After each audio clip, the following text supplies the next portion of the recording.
पण ह्या mapping of trees मध्ये मला वाटतं श्रीकांत गबाले सर यांचं काम आहे. पण ट्रीजच्या बाबतीत मात्र ट्रीज ऑफ पुणे या बाबतीत मात्र श्रीकांत इंगळहळ्ळीकरांचं काम मोठं आहे. हा इंटरव्ह्यू आपल्याला दोघांमध्ये विभागायला लागणार आहे. तर पहिल्यांदा मी जाते श्रीकांत इंगळहळ्ळीकरांकडे. त्यांनी अगदी प्रेमानं इथल्या संपूर्ण पुण्याचा आणि सह्याद्रीचा, थोडक्यात काय पश्चिम घाटाच्या ट्रीजचा सखोल अभ्यास केलेला आहे. त्यामुळे आपण त्यांच्याकडे पहिल्यांदा वळूया.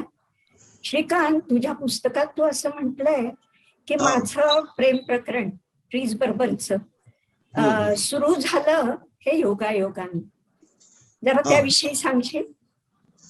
नाही, योगायोगानं असं नाहीये. मला झाडांची आवड अगदी लहानपणापासून होती. मी माझ्या बाकी आसमंत वगैरे पुस्तकात लिहिलेलं आहे. आमच्या घराच्या अगदी बाहेर प्राजक्ताचं झाड होतं आणि 3 मजली झाड होतं ते, आणि ते अजून तेवढं मोठं प्राजक्ताचं झाड मी पाहिलेलं नाही कुठेही अजूनही.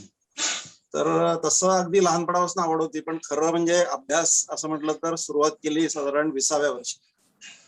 आणि त्याचं कारण असं की मी टेल्कोमध्ये जेव्हा नोकरीला लागलो तेव्हा टेल्कोचं लँडस्केपिंग पूर्ण पहिल्यापासून नवीन करण्याचं काम सुरू झालं होतं.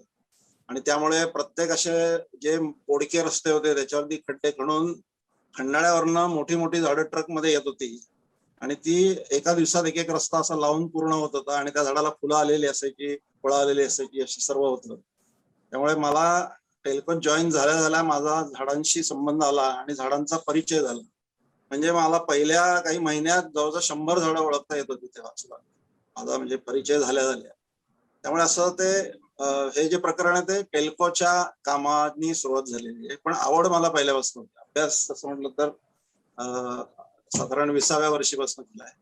त्यामुळे आता झाडांचा परिचय माझा तसा आता 50 वर्ष जुना असं म्हणता येईल.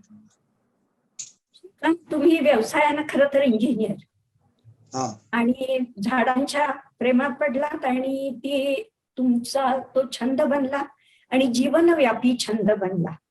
एके ठिकाणी तुम्ही असं म्हटलंय की गोल्डन पलाश च्या इन्सिडेंट वरून, त्या प्रसंगातून, to know is to be responsible.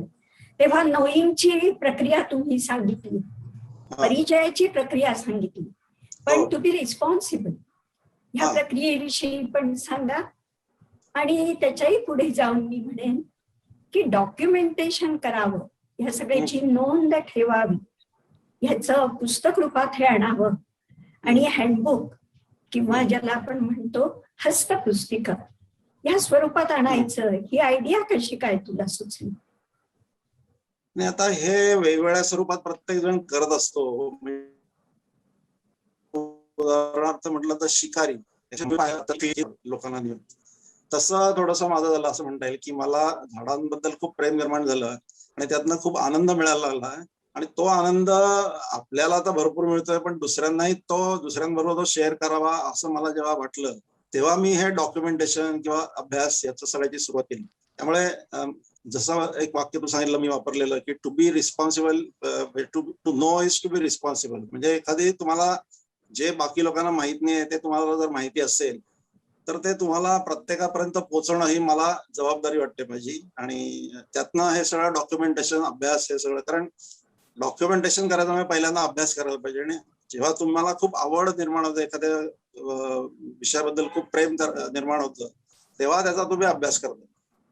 असा माझा स्वतःचा अनुभव आहे की मला व्यवसायामध्ये मला अनेक विषयांसाठी माहिती घ्यावी लागते. इलेक्ट्रिकल इंजिनियर, आता मी इंजिनियर असलो तरी इलेक्ट्रिकल इंजिनियर नाही, पण व्यवसायानिमित्त बऱ्याच गोष्टींची तुम्हाला माहिती घेणं आवश्यक पडतं अनेक प्रसंगी, आणि त्यातनं ती माहिती आपोआप मिळते. म्हणजे एखाद्या विषयाचं तुम्हाला काही वर्ज्य आहे, मी इंजिनियर आहे म्हणजे मला बॉटनीतलं काही ज्ञान घेता येणार नाही असं काही नाही, असं माझा तरी विश्वास आहे. जसं माझं इलेक्ट्रिकल इंजिनिअरिंगचं तसंच बॉटनीचं आहे. त्यामुळे बॉटनीचा अभ्यास मला करायला काही अडचण आली नाही आणि मजा आली ते करणं. आणि ते अभ्यास केल्यावर मग डॉक्युमेंटेशनचा प्रश्न येतो. डॉक्युमेंटेशन म्हणजे पुस्तकं तयार करणं किंवा पुस्तकं लोकांपर्यंत पोहोचवणं आणि त्यातनं मला मिळालेला आनंद लोकांबरोबर शेअर करणं, हे त्या माध्यमातून करता आलं. आणि हे यासाठी सगळा अभ्यास आवश्यक होता. बॉटनीचा होता किंवा इतर काही प्रिंटिंगचा होता, डिझायनिंगचा होता, तो सगळा मी केला. खरं म्हणजे तुझा बायोडाटा जेव्हा मी बघितला तेव्हा असं लक्षात येलं की पक्षीशास्त्रातही तुला खूप इंटरेस्ट होता आणि सुरुवातीची 1-2 वर्ष तू त्यासाठी सुद्धा दिली होतीस. बरेच वर्ष दिली, दोन्ही एकत्र होतं. कारण काय की हे पक्षी खूप असे आकर्षक असतात, हालचाली असतात, आवाज असतात, त्यामुळे पहिलं लक्ष पक्ष्यांकडे जाणं हे साहजिक आहे. पण त्याचबरोबर इतर गोष्टींच्याकडे लक्ष आपोआप जायला लागतं म्हणजे, आणि त्यात सुद्धा उत्सुकता निर्माण होते. निसर्गातली अनेक जी अंग आहेत त्या विविध अंगांकडे तू लक्ष दिल्याचं लक्षात येतं. वेटलँडवरचा पण तुझा अभ्यास आहे. हो, मी म्हणजे आता हॅबिटॅट हा मला तेव्हा कल्पना अशी काही कुठं पुस्तकापासून कळत नव्हती, पण ती माहिती होती मला, म्हणजे समजत होती. इनफॅक्ट मी टेल्कोमध्ये असताना बर्ड सँच्युरी तयार करण्याचं, टेल्कोचं लेक तुम्ही ऐकलं असेल, टेल्कोमध्ये एक छान बर्ड सँच्युरी आहे किंवा होती निदान, तर ती तयार करताना मला त्याच्यामध्ये बरंच काम मिळालं, म्हणजे अनुभव मिळाला ते करण्याचा. सुमन मुळगावकरांनी तेव्हा टेल्कोतने एक ओढा व्हायचा, त्या ओढ्यावरती धरण बांधून किंवा त्याचे निरनिराळे लकून्स बांधून त्याच्यावरती बर्ड सँच्युरी तयार केली होती. त्याच्यावर खूप पक्षी यायचे, आणि हे सगळं करताना मला त्याचा अनुभव मिळाला की म्हणजे हॅबिटॅटमध्ये, वेटलँड डेव्हलपमेंटमध्ये काय काय आवश्यक असतं आणि काय काय विचार करायला पाहिजे, हे सगळं त्या सगळ्याचा मला अनुभव मिळाला. निसर्गप्रेमी सुदैवी आहे, कारण तू हे इतर सगळे जे निसर्गाच्या शाखा आहेत विविध, तिकडून तू फक्त बॉटनीकडे वळलास, वनस्पतींकडे वळलास, त्याचं डॉक्युमेंटेशन केलंस. कारण एक गोष्ट लक्षात येते बरं का, तुझ्या समकालीन इतर विज्ञान शाखा किंवा निसर्ग शाखा जर बघितल्या तर पक्षीशास्त्रामध्ये खूप लोक होती, पुस्तकही बरीचशी अवेलेबल होती. पण वनस्पती शास्त्रात मात्र पुण्याचा परिसर आणि पश्चिम घाट ह्याच्यामध्ये हँडबुक असं नव्हतं. म्हणजे ती जी एक विशिष्ट निश असते ती तू बरोबर हेदलीस असं मला वाटतं, आणि त्याच्यावर काम केल्यामुळे एक मोठी उणीव तू भरून काढलीस. आम्ही अनेकदा जेव्हा आउटिंगला जातो तेव्हा आम्ही म्हणतो आमच्या हातात तुझी पुस्तकं असतात वनस्पतीची ओळख करून घ्यायला, आणि केवढं मोठं काम श्रीकांतनी केलंय असं आम्हाला वाटतं. तर हे डॉक्युमेंटेशन जे तू केलंस त्याच्यामधले तुझे अनुभव सांग ना, कारण तुला खूप ठिकाणी जावं लागलं या डॉक्युमेंटेशन साठी, आणि ते सगळे तुझे जिवंत अनुभव आहेत, तू प्रत्यक्ष व्हिजिट केलीस त्या भागांना. आता त्याचं सगळ्यात मूळ कशात आहे की मी सर्व विषयात जेव्हा इंटरेस्ट मला निर्माण झाला तेव्हा सर्व विषयांची पुस्तकं, तू सांगितलंस तसं पुस्तकं उपलब्ध होती. मग साप असू देत किंवा फुलपाखरं असू देत, या सगळ्यांची पुस्तकं उपलब्ध होती. पण पक्षी कुठल्या झाडावर बसला आहे हे मला कळायला काही मार्ग नव्हता, आणि हे माझ्या लक्षात आलं आणि हे मी हेरलं की इथे आपल्याला काम करायला, असं बेसिक काम करायला संधी उपलब्ध आहे, आणि त्यामुळे ते करता आलं नाही मला, आणि ते करायची मोठी संधी मिळाली, म्हणजे इन्सिडेंटली मिळाली, आणि ते मला जमू शकत होतं, याच्यामुळे ते प्रत्यक्षात आलं. आता अनुभव ते करताना अच्छे जर म्हणशील तर खूप हिंडावं लागलं, आणि हिंडायला काहीतरी मला निमित्तच हवं असतं. हिंडायला मला पक्षी किंवा प्राणी किंवा वनस्पती किंवा काही निसर्ग सौंदर्य, त्यामुळे मला नुसतं ट्रेकिंग आवडत नाही, आणि ट्रेकिंग एखाद्या गोष्टीसाठी जर ट्रेकिंग करावं लागलं तर ती करायची माझी तयारी असते. या सगळ्या गोष्टी करत करतच मला या सगळ्या डॉक्युमेंटेशनचं हे जमलं, म्हणजे करायला जमलं, आणि ती संधी मी घेतली त्याच्यातली. आता त्यातले अनुभव सांगायचे म्हटले तर मी एक करंट अनुभव सांगतो तुम्हाला, म्हणजे त्याच्यात तुम्हाला अंदाज येईल की काय सिच्युएशन तेव्हा होती, आता काय आहे. आता ट्रीज ऑफ पुणे हे माझं जे पुस्तक आपण आता चर्चा करतोय हे साधारण 4-5 वर्षापूर्वी आउट ऑफ प्रिंट झालं. त्यामुळे आता तेव्हा त्याच्या मी 6,000 कॉपीज काढल्या, त्या सगळ्या संपल्या. म्हणजे माझ्याकडे सुद्धा एकही कॉपी शिल्लक राहिली नाही. शेवटी मग पुस्तक प्रकाशनाच्या दिवशी जे माझे मित्र आले होते, नातेवाईक आले होते, माझ्या भावाकडे जाऊन मी ठाण्याला विचारलं, अरे तुझ्या इथे या रॅकमध्ये हे पुस्तक दिसते ते मी घेऊ का? तो म्हणला घे. तर माझं ट्रीज ऑफ पुणे असतं मी कोणाकडनं तरी मला सुद्धा स्वतःला मिळवलं नंतर. आणि दुर्दैवाने काय झालं की माझ्या कॉम्प्युटरवरती त्याची जी प्रिंट फाईल होती ते छापण्याची, ती डिस्ट्रॉय झाली. माझ्या कॉम्प्युटरवरती बऱ्याच गोष्टी माझ्या नाहीशा झाल्या, त्यापैकी सर्व पुस्तकांच्या सर्व प्रिंट फाईल्स नाहीशा झाल्या. त्यामुळे ते पुस्तक मी परत प्रिंट करू शकलो नाही, जरी बऱ्याच लोकांना ते हवं असलं तरी ते काही मला प्रिंट करता आलं नाही, कारण त्याची फाईल पूर्ण नष्ट झाली. आता त्यानंतर मी विचार केला की आता हे बऱ्याच जणांना हवंय, बरेच दिवस झाले, तर हे नवीन पुस्तक करायला पाहिजे.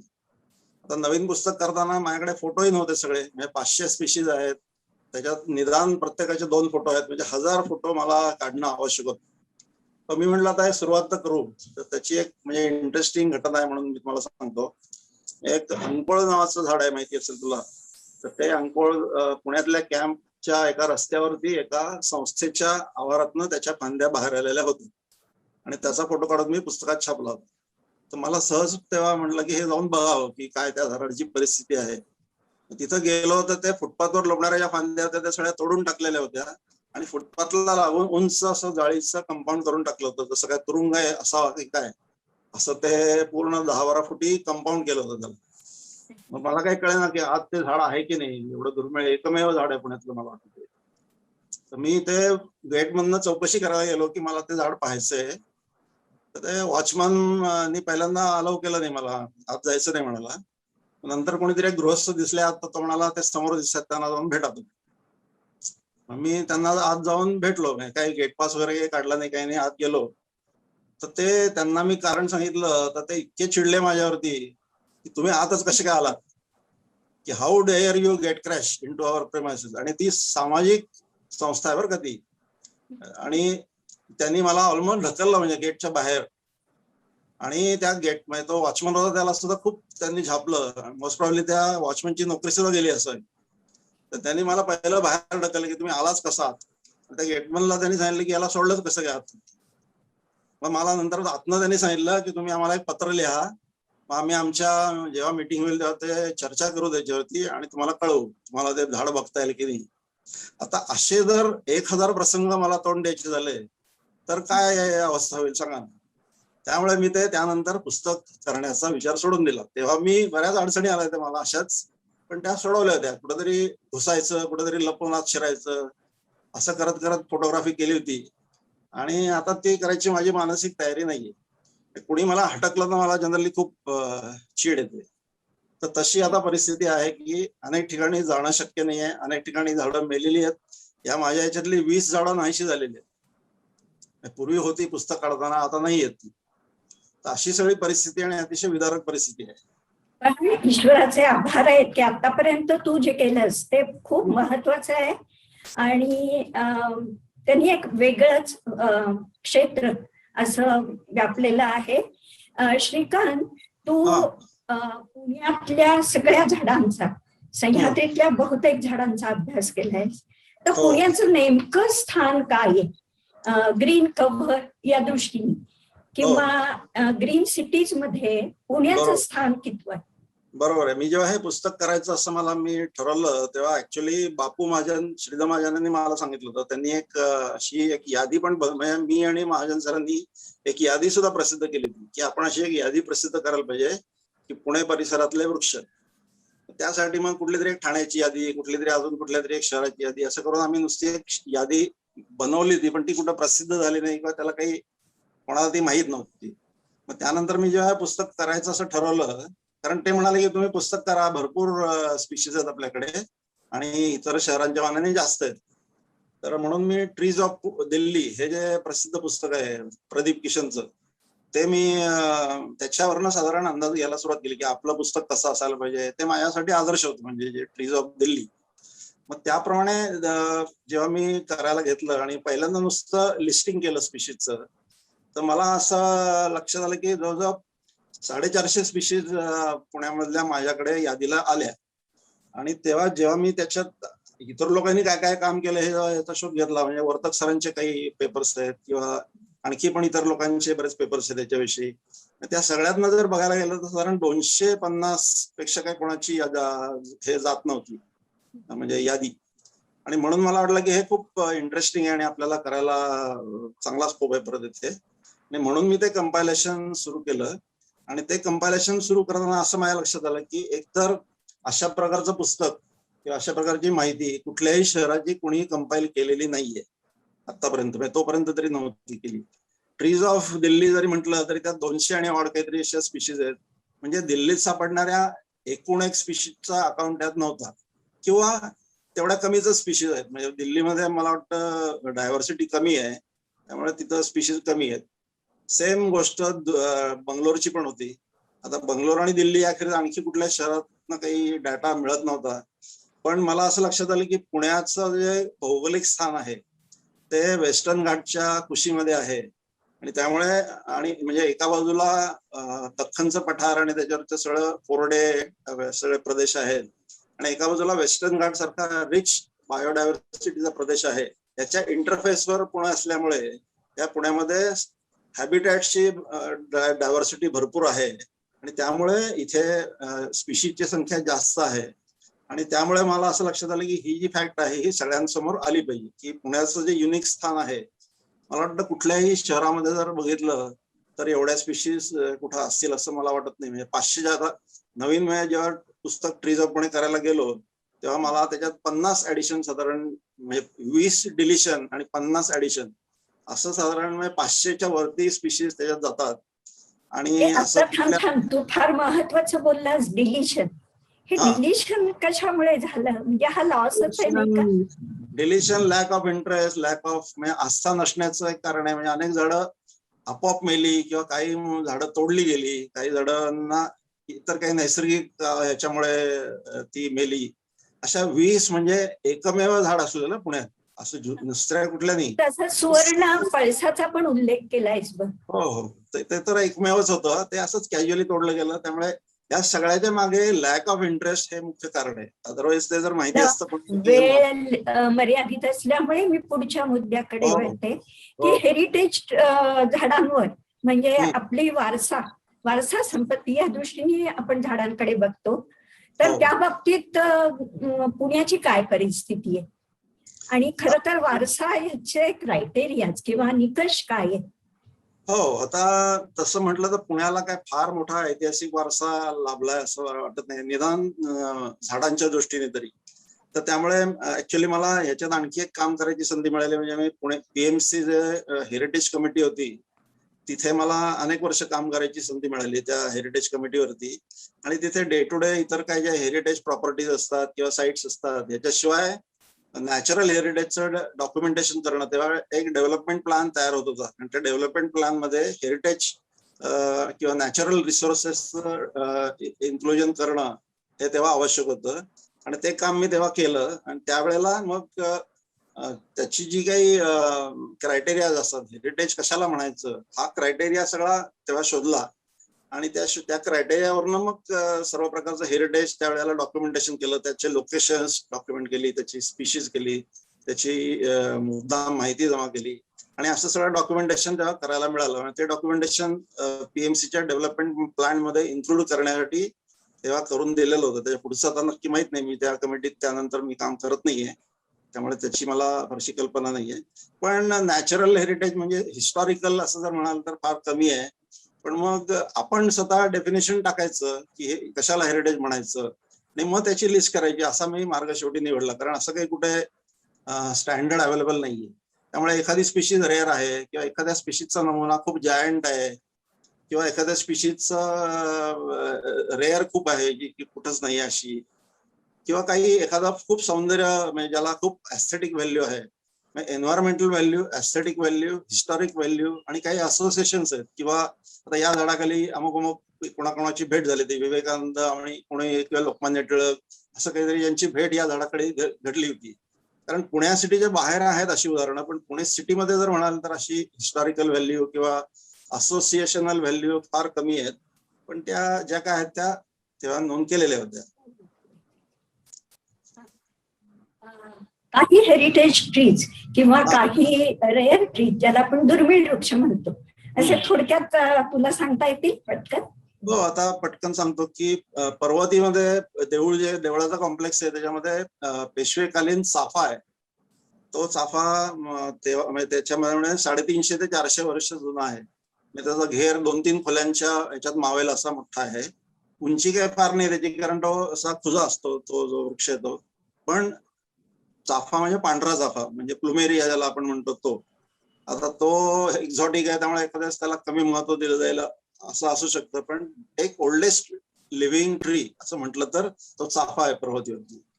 आणि अजून एक मी वेगळ्या प्रकारचं हेरिटेज जे मी नोंदवलंय, तिथे स्वारगेटच्या बस डेपोच्या जवळ एक पिंपळ आहे आणि पिंपळाच्या पोटात ते एक गोंधणचा वृक्ष आलेला. असे 2 वृक्ष एखादे एक आलेले आहे, असे दोन्ही वृक्ष चांगले वाढलेले आहेत. अशा प्रकारचं एक अनयुज्युअल एक्झाम्पल म्हणून मी ते हेरिटेज असं इन्क्लूड केलेलं होतं. अशी आहेत एक 10-12 उदाहरणं आहेत निरनिराळ्या झाडांची. मी तुला आणखी असं विचारणार होते की पुण्याचं हरित आच्छादन वाढलंय असं कुठेतरी मी वाचलं होतं, पण ह्याचा आणि बायोडायव्हर्सिटीचा संबंध आहे का रे? नाही, बायोडायव्हर्सिटी उलटी वाढत जाते. याचं कारण आहे की जास्त ऑब्झर्वेशन असतात, कोणी कुठेतरी नवीन शोध लागतात. असे बायोडायव्हर्सिटी वाढली नाहीये, बायोडायव्हर्सिटी कमीच होते. मी म्हटलं तसं की 530 होती त्यापैकी 20 गेले, 510 राहिली. त्यामुळे बायोडायव्हर्सिटी कमी होते, पण ग्रीन कव्हर वाढत आहे नक्की. म्हणजे मला तर माझ्या 50 वर्षाच्या आठवणी आहेत, त्याच्याप्रमाणे ग्रीन कव्हर भरपूर वाढलेला आहे. तू फार मोठा पिरियड बघितलायस पुण्यात असल्यामुळे, तर बदल काय काय आढळले तुला? बदल असे आढळले की लोकांच्या मध्ये अवेअरनेस खूप चांगला आलाय. पूर्वी मला असं तरी जाणवायचं की सर्वजण रिसोर्सेस म्हणून किंवा बिल्डिंग मटेरियल किंवा काय अवजारं बनवणं वगैरे वगैरे लाकडावरच जास्त भर असायचा वापर म्हणून, आणि त्यामुळे झाडं तोडून त्याचं काही बनवणं याच्यात काही चुकीचं वाटत नसायचं पूर्वी लोकांना. आणि ते मात्र आता बदललंय की झाडापासून ते बनवू नये, एखादं झाड तोडू नये, की त्याच्याऐवजी दुसरे जे पर्याय आहेत ते लोक आता सध्या वापरतात. हा एक चांगला आणि मोठा बदल आहे असं मला वाटतं. दुसरं म्हणजे लावण्याच्या बाबतीत सुद्धा असंच होतं की पूर्वी कोणी खूप लोकांनी झाडं लावली आहेत, म्हणजे आता 100 वर्षापूर्वी किंवा 50 वर्षापूर्वी असं तरी मला काही दिसत नव्हतं.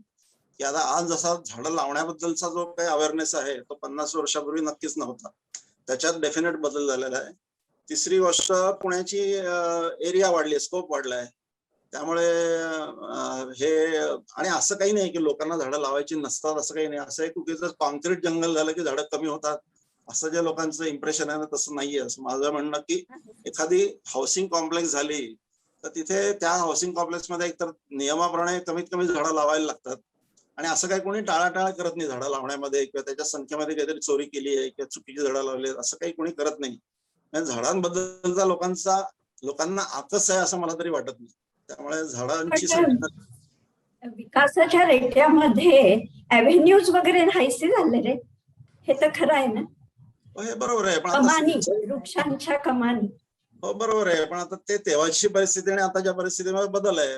मला असं वाटतंय की लावायला अजिबातच सोयीचं नाहीये, कारण जी होती ती ऑब्व्हियसली गेली. आता ते एक वाईट गोष्ट आहे.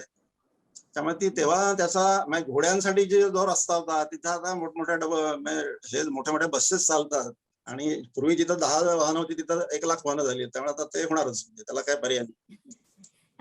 आता शेवटच्या एका मुद्द्याकडे वळते आणि मग आपण थांबूया. देशी विदेशी वाद ह्यात काय आपण शिरत नाही आहोत, नक्कीच नाही. पुणे हे वादांसाठी प्रसिद्ध आहे, पण अशी काही विदेशी झाडं सांगशील का की जी आपलीच होऊन गेली? नाही गेलेली अशी काही असं मला नाही वाटत. एखादं का झाड समजा कोणी आणलं, मला सर्वच झाडं आवडतात. म्हणजे मला स्पेशली झाडं आवडण्याचं क्रायटेरिया हे सौंदर्य आहे आणि दुर्मिळता. दुर्मिळ आणि सुंदर अशी झाडं मला आवडतात. तर असं मी कुठलं झाड आणलं, एक आणलं त्याची 10 झाली असं तरी नाही होत. म्हणजे फार अवघड असतं, कारण ते कुठून तरी आणलेलं असतं. त्याचं जर्मिनेशन करणं आणि हा मुद्दाम प्रयत्न केल्याशिवाय ती वाढत नाहीत, आपोआप तर कधीच वाढत नाही. एक सुबाबूळ लावलं आणि त्याचे 1000 झाले असं कुठलं परदेशी झाड नाहीये सुबाबूळ सोडल्यास, तसं म्हटलं तर. विषय व्याप्ती खूप मोठी आहे आणि आपल्याला दिलेली जी वेळ आहे ना ती अत्यंत अल्प आहे. त्यामुळे आपण इथे थांबूया आणि डॉक्टर श्रीकांत गबालेंकडे वळूया. त्यांचा जो काय म्हणतो आपण वैयक्तिक माहिती आहे, त्यांची करिअर आहे, हे फार इम्प्रेसिव्ह आहे आणि टेक्निकल आहे बरं का. मी काही स्वतः टेक्निकल नाहीये. त्यामुळे डॉक्टर श्रीकांत गबाले, मी तुमचं स्वागत करते आणि तुम्हाला जास्ती बोलायला लागणार आहे. मध्ये मध्ये मी तुम्हाला इंटरप्ट करणार नाही. माझा मुख्य पॉइंट असा आहे, माझा मुख्य मुद्दा, की तुम्ही सर्वसामान्यांसाठी तुमचं जे टेक्निक आहे त्याच्याविषयी सांगायचंय from the point of conservation आणि सस्टेनेबिलिटी. म्हणजे काय म्हणू आपण, संरक्षण सुरक्षा आणि शाश्वतता ह्या मुद्द्यांवर, ह्या निकषांवर तुम्ही जे रिसर्च वर्क केलंय मॅपिंगचं, त्याच्याविषयी तुम्ही सांगा. ओके. पहिल्यांदा सहपीडियाचं मी आभारी आहे की त्यांनी हा विषय या प्लॅटफॉर्मवर आणलाय आणि त्यामध्ये माझे काही फाइंडिंग्स असतील किंवा मी केलेला जो काही छोटा स्टडी आहे तो आपल्यापर्यंत मांडण्याची मला एक संधी दिली. आणि नक्कीच श्रीकांत इंगळहळीकर सर इतका अनुभव आणि आपण त्याला म्हणू की एक ग्राउंड रियालिटी आणि ग्राउंड स्टडी ज्यांचा आहे अशी ती व्यक्ती, आणि त्यांच्या बरोबर मला हा प्लॅटफॉर्म शेअर करायला संधी मिळते. त्यामुळे नक्की मी स्वतःचा नक्की मला एक बरं वाटतंय. ओके, मुळात जेव्हा ट्री हा विषय येतो तेव्हा मी त्याच्याकडे बघताना एक थोडासा लिगल आस्पेक्टनेही बघतो, टेक्निकल आस्पेक्टनेही बघतो, आणि सर्वात महत्वाचं मी स्वतः जॉग्राफर आहे, मी जॉग्राफी बॅकग्राऊंड आहे, त्यामुळे मला त्याच्याकडे एक नॅचरल आणि एन्व्हायरमेंट आस्पेक्ट सुद्धा आहे.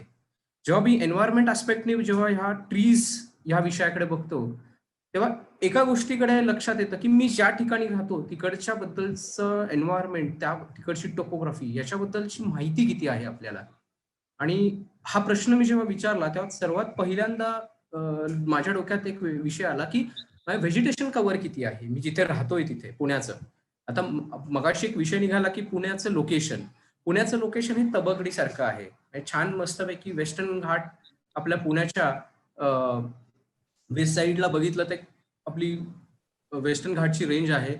पुण्याची जी ऍक्च्युअल सदर्न साईड आहे तिथे सिंहगड भुलेश्वर रेंज आहे, आणि जसं जसं पुण्याच्या नॉर्थला जाता तुम्ही तसं एक प्लॅटू सेक्शन आहे.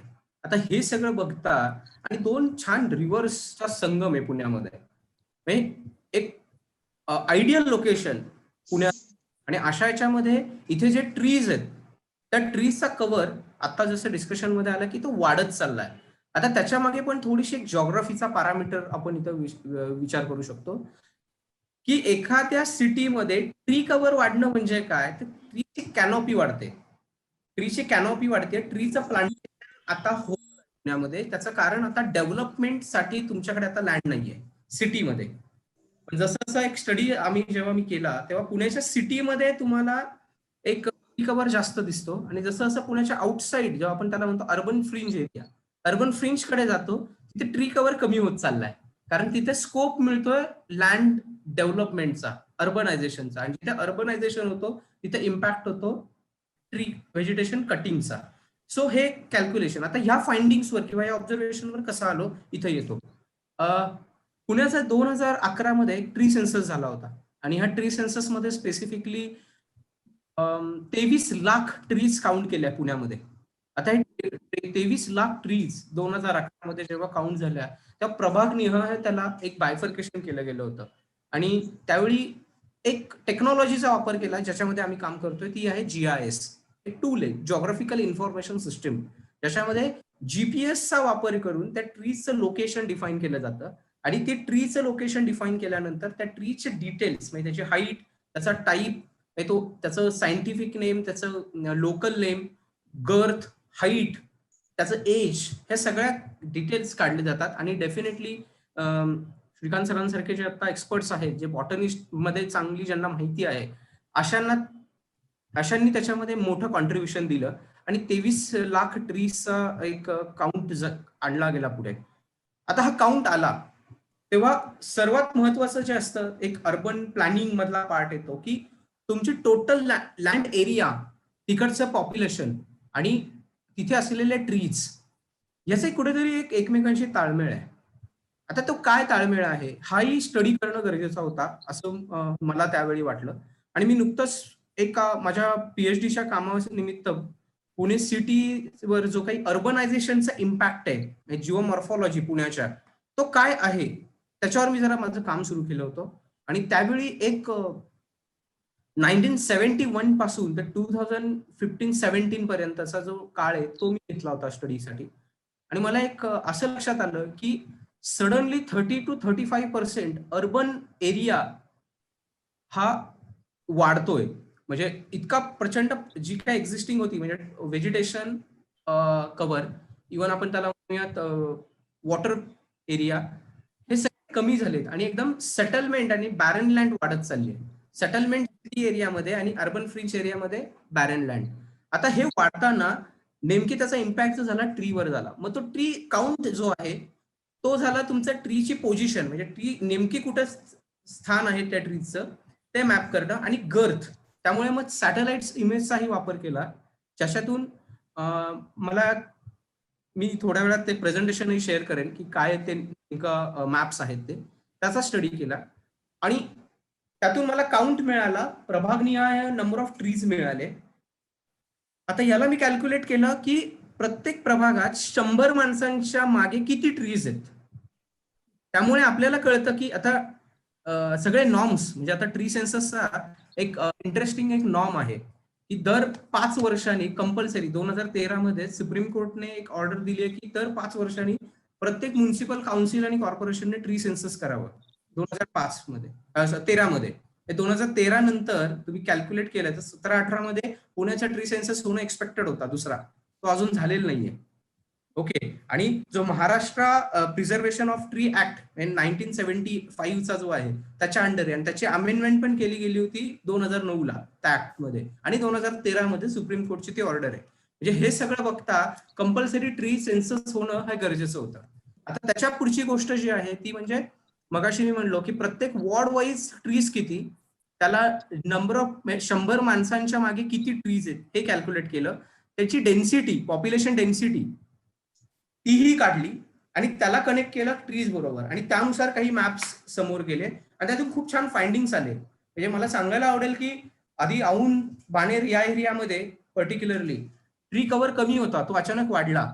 जसं जसं तुम्ही बाणेरच्या बाहेर जाऊ, मांगलेवाडी, भिलारेवाडी किंवा इथे हायवेच्या पलीकडे, तिथे एकदम सडनली ट्री कव्हर कमी होत चाललाय. त्याचं कारण आहे की प्लांटेशन. आता तो एक वेगळा विषय की कोणते टाईप्सचे ट्रीज आहेत, मी त्यात पडलो नाही की त्यामध्ये लोकल ट्रीज किती आहेत, फॉरेन ट्रीज किती आहे, but yes total trees count हा महत्वाचा येतो. अशा पद्धतीने तो स्टडी केला आणि त्यातून काही फाइंडिंग्स पुढे आल्या. त्यात जर मला तुम्ही स्क्रीन शेअरचे राईट्स दिले तर मी तुम्हाला काही मॅप्स दाखवू शकतो जे आपण काम केलेलं आहे. ओके. मी आता जो मगाशी विषय काढला पुणे सिटीचा जो आहे ट्री बेस्ड मॅपिंग, त्यात सिटीचे लोकेशन हे आपल्या समोर आहे. बेसिकली मी आता जसं सांगितलं की छान 2 रिव्हर्स इथे आहेत आणि अशा पद्धतीने, आणि टोटल वॉर्ड्स ज्या होते त्या वॉर्ड वाईज काय ट्रीज आहेत, किती आहेत, त्याचंही कॅल्क्युलेशन केलं. आणि सर्वात महत्वाचा जो विषय होता की ट्री सेन्सस करताना ट्री म्हणून काय कन्सिडर केलं जातं याची डेफिनेशन त्यांनी डिफाईन केलेली आहे, जी आहे की त्याची गर्थ जी आहे मिनिमम 10 सेंटीमीटर पाहिजे आणि हाईट ही 3 मीटर पाहिजे, ती ट्री म्हणून कन्सिडर होतं सिटीमध्ये ऍज पर ऍक्ट, आणि तो आपण बघितला. आणि बेसिकली जो Maharashtra preservation of trees act जो आहे 1975 तो कन्सिडर होतो इथे. मुळात एक गोष्ट खूप महत्वाची पुण्याच्या बाबतीतली की जी पुण्याची जी वाढ होत चालली आहे ती बघितली तर आधी पहिला जो कसबा पेठचा पार्ट आहे तो शिवाजी एरा आपण म्हणतो त्याला, नंतर पेशवा एरा, नंतर आफ्टर इंडिपेंडंट 1958चा, नंतर 91, 81, 2001 आणि आता 2015 नंतरचे जे काही 34 विलेजेस ऍड झालेत आता काल परवा, म्हणजे मागच्या महिन्यामध्ये 11 विलेजेस ऍड झाले. तर अशा पद्धतीने ग्रोथ होत चालली आहे पुण्याची.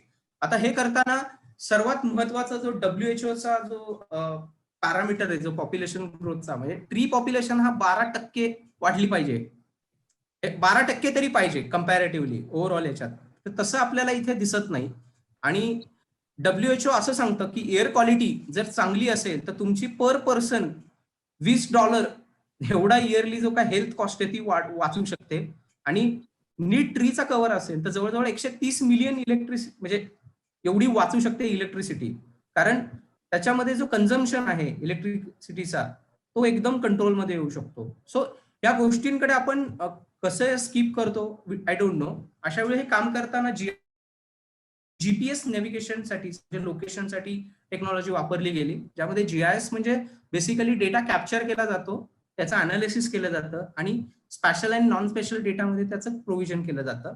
आणि जीपीएस जे आहे ग्लोबल पोझिशनिंग सिस्टीम, त्याच्यामध्ये लॅटिट्यूड, लॉन्जिट्यूड आणि आणि त्या पर्टिक्युलर लोकेशनची हाईट पण ही डिफाईन केली जाते, त्यातून आपण कन्सिडर केलं. आणि नेमका जो ट्री सेन्सस केला गेला त्यावेळी काय काय कन्सिडर केलं गेलं हेही महत्वाचं होतं. त्यातला जो त्या ट्रीला एक युनिक आयडी नंबर दिला गेला, त्या लॅटिट्यूड लॉन्जिट्यूड्स डिफाईन केले गेले, नंतर त्याचा बॉटॅनिकल नेम, त्याचं लोकल नेम, त्याचा कॉमन नेम काय आहे, गर्थ, हाईट, टोटल कॅनोपी किती आहे, त्याची आत्ताची कंडिशन कशी आहे, हेल्दी आहे, ऍव्हरेज आहे, पुअर आहे, डेड आहे, आणि तुमचे काही जनरल रिमार्क्स अशा पद्धतीने. मग तिथे बर्ड नेस्ट आहे का, कोणत्या फॅमिलीमध्ये मोडतं, असे एकूण एन नंबर ऑफ डिटेल्स, म्हणजे ऑलमोस्ट 34 वेगवेगळे पॅरामीटर्स कन्सिडर केले गेले, इन्क्लुडिंग तिकडचा रोड कोणता आहे, रेअर ट्री आहे का, ओरिजिन काय आहे त्याचं, इंडिजिनियस आहे का एक्झॉटिक आहे, या पद्धतीने. आणि हा डेटा घेतल्यानंतर जो मेन याच्या मागे मोटो जो होता तो होता की ट्रीज डिफाईन करणं, ट्री काउंट करणं, त्याचा एज असेल, त्याचं real time process monitoring system पण बनवली गेली होती की तो डेटा कॅप्चर केल्यानंतर मी काही गोष्टी सर्वेअरनी काय काम केलं, जेव्हा माझं स्वतःच आहे, आपणही काही ट्री सेन्ससवर काम केलेलं आहे, स्पेशली बालभारती पौड रोडच्या संदर्भातलं. त्यामध्ये ट्री लोकेशन जो आहे जीपीएस बेस कॅप्चर करणं, तो मेजर्स करणं, गर्थ, हाईट डिफाईन करणं, ह्या गोष्टी. आणि जीआयएस अनालिसिस मध्ये जो काही काम केलं गेलं ऍज अ जीआयएस टेक्नॉलॉजी, त्याच्यामध्ये हा सगळा डेटा पॉइंट मध्ये कन्वर्ट केला गेला. म्हणजे ते ट्रीचे लोकेशन तुमच्या सॉफ्टवेअरवर, डेस्कटॉपवर आणले गेले आणि त्यातून नॉन स्पेशल क्वेरीज डिफाईन केल्या गेल्या. क्वेरी म्हणजे काय की साधारणतः एक 20 फूट हाईट असलेल्या ट्रीज कुठल्या, किंवा 15 सेंटीमीटर गर्थ असलेले ट्रीज कोणत्या, असे डिफाईन करता येतात आणि त्याचा एक डेटा अनालिसिस पण करता येतं. मग हा असा एक ऍप वापरला गेला, ऍप्लिकेशन, की ज्याच्यामधून तुम्हाला मोबाईल ऍप्लिकेशन ने डेटा कॅप्चर केला गेला. त्यामध्ये डेटा तुम्ही वापरता, फोटो काढला जातो, लॅटलॉंग्स मेन्शन केले जातात आणि अशा पद्धतीने तुम्हाला तो स्क्रीनवर दिसतोही. तर हे चालू असताना बेसिकली जो होता महत्वाचं ते म्हणजे population distribution in Pune city हा डिफाईन केला गेला. म्हणजे 1000, 0 ते 10,000, नंतर 10,000 ते 20, 20 ते 30, 30 ते 40 आणि 50. त्यामध्ये समोर आपल्या जे आहे ते डिफाईन होत आहे की टोटल वॉर्ड वाईज कोणत्या वॉर्डमध्ये किती पॉप्युलेशन झालंय. सेम इथे आलं ward wise area distribution, total area square kilometre मध्ये कन्सिडर केला. तर 0 पासून ते 12 स्क्वेअर किलोमीटर एरिया एवढा मोठा पण काही वॉर्ड्स आहेत. आणि त्यानंतर ट्रीचा डेटा त्याला कनेक्ट केला. आता एकूण फॉर एक्झाम्पल 144 वॉर्ड्स होते, त्यावेळी जे आपण इलेक्शन वॉर्ड्स म्हणून कन्सिडर केले होते, तर त्यात 0 पासून ते 15,500 ट्रीज कोणत्या वॉर्डमध्ये आहेत, असे ते 18,500 पर्यंत. हे ह्याचं एक वॉर्ड वाईज ट्री नंबरचं कन्व्हर्जन मी स्वतः त्याचं अनालिसिस करून समोर मांडण्याचा प्रयत्न केला. नंतर ट्री डेन्सिटी पण काढली, की टोटल एरिया आणि त्या बेसिसवर किती नंबर ऑफ ट्रीज आहेत तेही डिफाईन केले. त्यातून डेन्स खरं सांगायचं तर सेंट्रल म्हणजे सिटी एरियामध्ये थोडासा आम्हाला बघायला मिळाला त्यातल्या त्यात. आणि मग तसं जसं बाहेर जाऊ तसा तो डेन्स एरिया कमी होत जातो, ते आपण बघितलं. स्पेशली वाघोली आणि नगर रोड इथे तर आता अवस्था बिकट आहे. आणि नंतर मग नंबर ऑफ ट्रीज पर 100 ह्याच्यात कॅल्क्युलेशन्स वर आम्ही थोडासा वेळ घातला, की ज्याच्यातून कळालं की प्रत्येक 100 व्यक्तींमागे किती ट्रीज आहेत. तर ते आपल्या समोर डिफाईन झालं. आणि जसं अगेन परत तोच मुद्दा येतो की जसं बाहेर जाऊ तसा ट्रीजचा कॅल्क्युलेशन आणि वॉर्ड्सचे जे लोकेशन्स आहेत त्यांनी कळतं. नंतर अजून एक सॅटेलाइटचा डेटा वापरून आणि टोटल एरिया डिफाईन करून आम्ही एक व्हेजिटेशन कव्हर डिफाईन केला.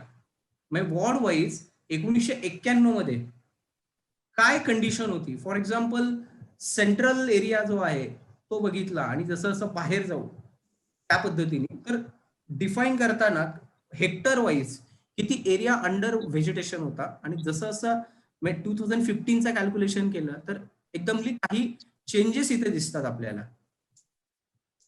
स्पेशली औंध वॉर्ड असेल, इवन टिळक रोड, सहकार नगरचा काही पॅच असेल, आणि नंतर फुरसुंगी आणि हा, आणि डेफिनेटली मग इथे होळकरवाडी, उंडरी, हडपसर, बिब्बेवाडी इकडचा पार्ट एकदम ट्री कव्हर कमी होत गेलाय.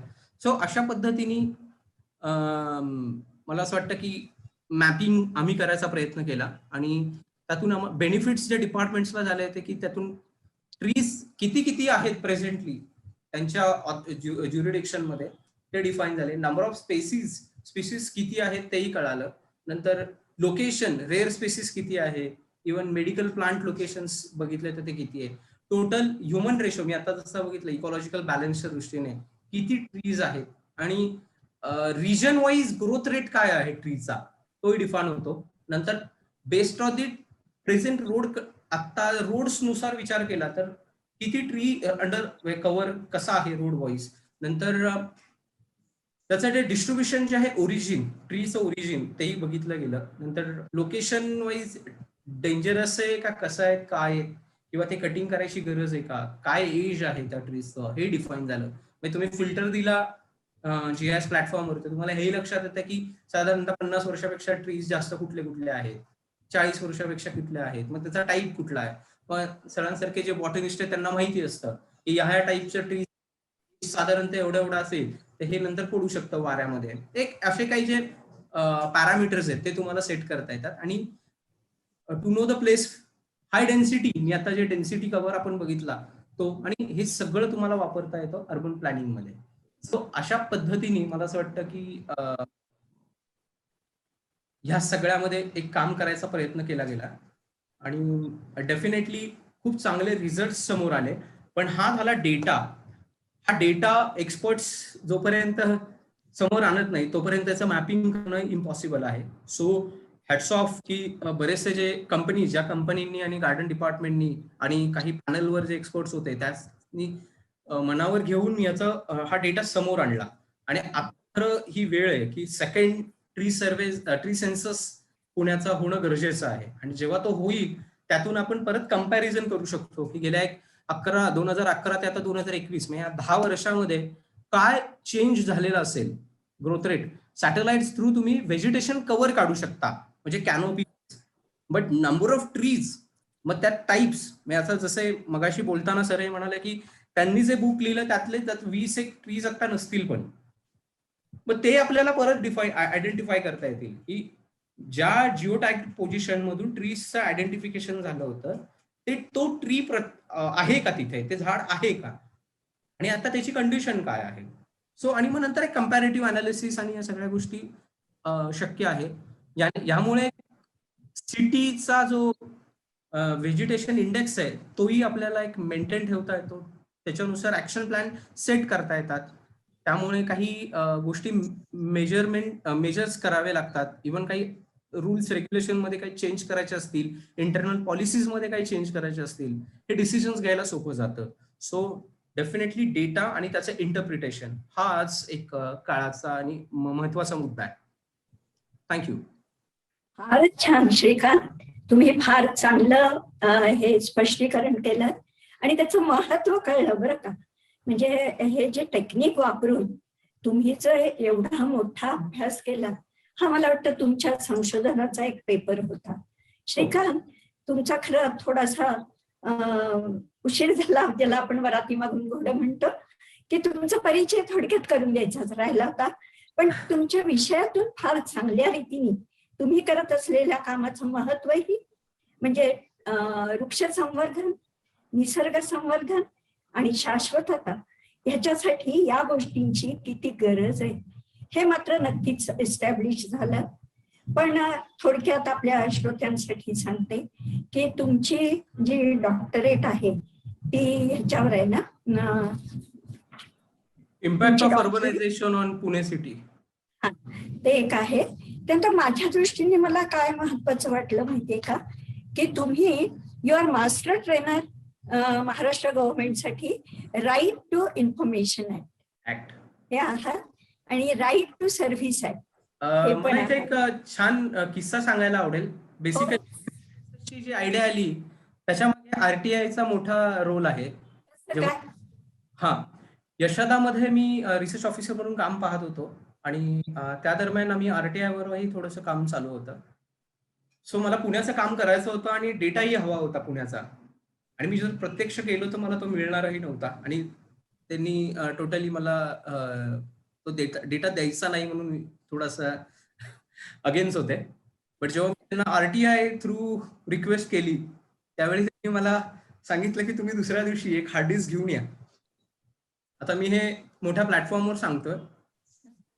हार्ड डिस्क मी दुसऱ्या दिवशी घेऊन गेलो. मला 32 GB चा स्कॅन डेटा त्यांनी दिला, जो अख्ख्या पुणे सिटीचा जो काही सर्वे झाला होता त्याचे स्कॅन केलेले सगळे कॉपीज होते, फॉर्म्स होते. थँक गॉड मी पुण्यात आहे, पुण्यात राहतो. तर 32 GB चा डेटा एक 7 दिवसामध्ये एक 3 MB ची फाईल JPG ह्याच्यात कन्वर्ट करून A3 मध्ये तो प्रिंट एक मॅप जाऊन तो गार्डन डिपार्टमेंटला भेट दिला की हा तुमचा वॉर्ड वाईज ट्रीचा डेटा आहे. 32 GB चा डेटा अशा पद्धतीने आता तुम्ही सगळ्यांसमोर आणा. एक गोष्ट लक्षात आली बरं का आणखी, की श्रीकांत सारख्याने केलेलं काम आणि तुम्ही केलेलं काम, तुमचं संशोधन, या दोन्ही गोष्टी एकमेकांना किती पूरक आहेत या गोष्टी फार चांगल्या लक्षात आल्या. आणि दोन्हीचा अभ्यास खरं तर व्हायला पाहिजे. आणि आपल्या ट्री प्रेमी म्हणजे आपण वृक्षप्रेमी जी पुण्यातली लोक आहेत त्यांच्या निदर्शनाला हे दोन्ही विषय आले एकत्रितपणे, ह्याचं मला फार बरं वाटतं. मला असं वाटतं आपला जो तुमच्या दोघांचा इंटरव्ह्यू जो झाला ती मला असं वाटतं की एक पहिली पायरी ठरावी. आणि खरं तर ह्याच्यातून अधिक चांगल्या रीतीने आपल्याला या दोन्हीच नोंद किंवा डॉक्युमेंटेशन ज्याला आपण म्हणतो किंवा अधिक आशयपूर्ण असा हा इंटरव्ह्यू आपण कदाचित दुसऱ्या पायरीवर करूया. खूप धन्यवाद डॉक्टर श्रीकांत गबाले आणि श्रीकांत इंगळहळ्ळी, तुम्ही या ठिकाणी सहपेड्यासाठी ह्या लोकांसाठी आपापल्या विषयाचा परिचय करून दिला की जो सामान्यांच्याही जिव्हाळ्याचा आहे आणि जो सामान्यांनाही समजला. हे विशेष आहे, कारण तांत्रिक गोष्ट सोप्या भाषेत समजावणं हे अवघड असतं. तेव्हा मी खूप आभारी आहे, तुम्ही दोघांनी हे काम फार चांगल्या रीतीने केलं. नमस्कार. थँक्यू.